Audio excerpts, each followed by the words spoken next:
everyone, this is Sherry with the CGH Health Foundation, and I am back with another What's Cooking CGH recipe. Today I'm going to be showing you how to make a simple baked salmon. I know some people are kind of hesitant about cooking fish at home, but this is a really easy recipe, and so I think that you could give it a try and be successful. I try to eat salmon a couple times a week or some other kind of seafood because seafood is a good source of these omega-3 fatty acids.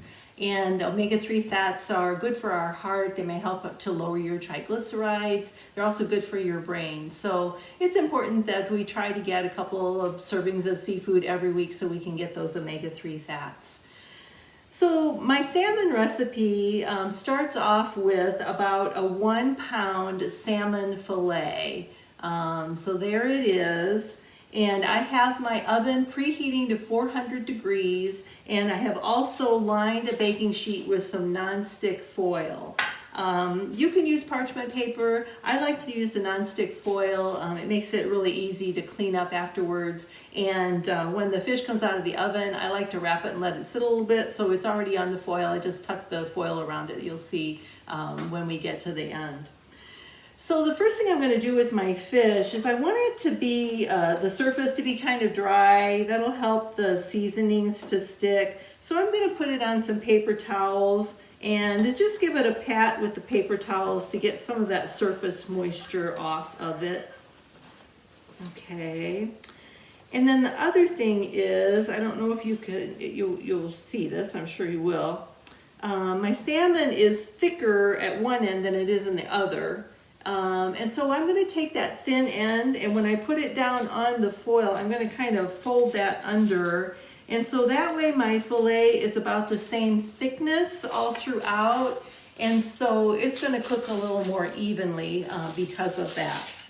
Okay, so we've got the salmon on the nonstick foil.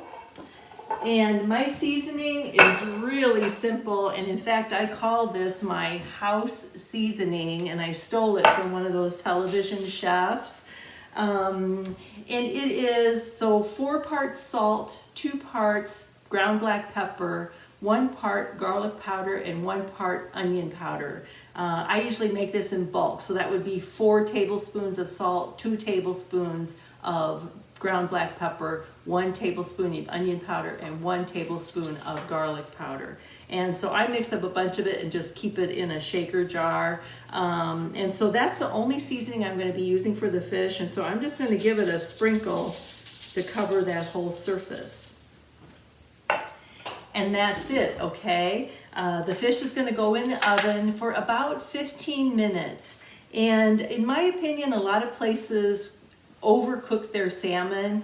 It shouldn't be dry, it shouldn't be chewy.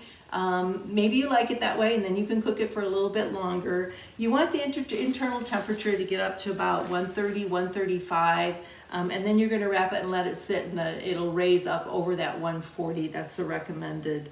And that's going to be a nice soft texture. It's going to be cooked through, but it's going to be tender and juicy and be really good. So let me stick this in the oven.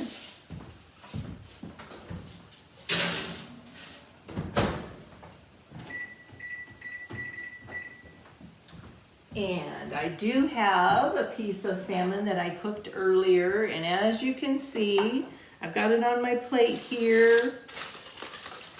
And I wrapped it up in the foil and just let it sit. Move it onto the plate and get rid of that. And so when the salmon is properly cooked, it's just going to flake.